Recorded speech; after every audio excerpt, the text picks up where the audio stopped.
ia ara mai oe.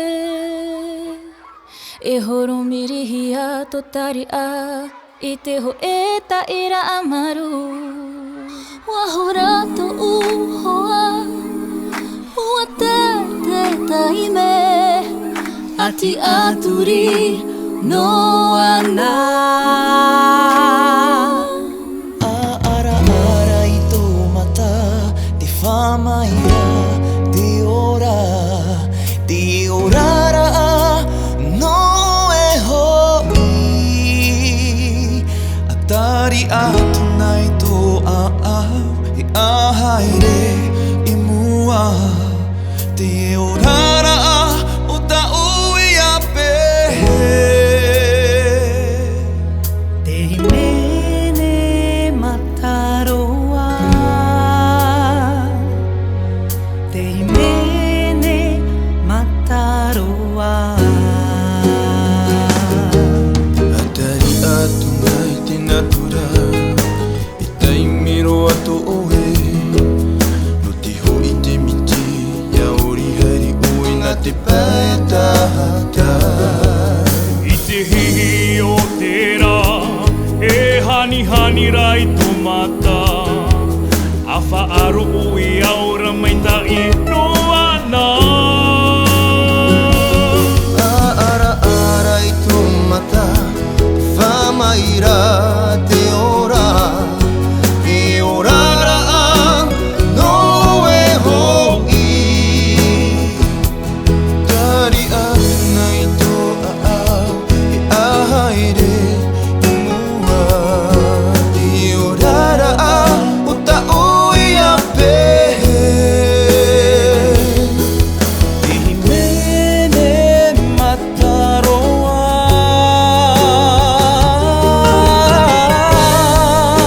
écoute la nature et prends le temps de ressentir la mer, le sable blanc. Et le soleil sur ton visage.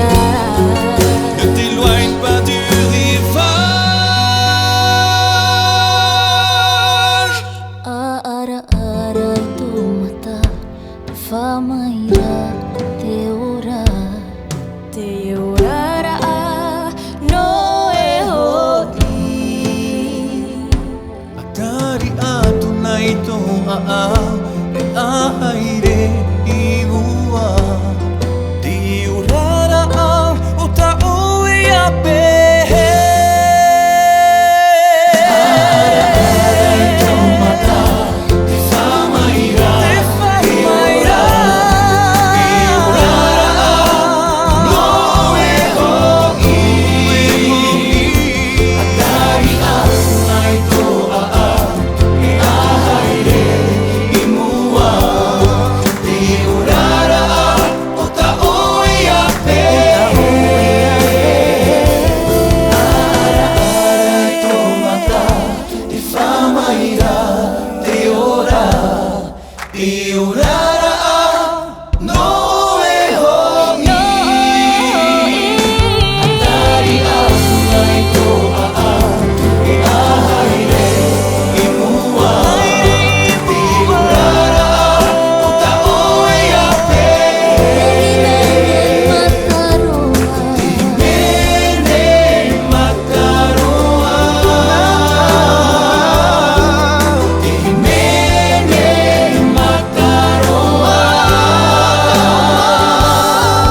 te himene mataroa.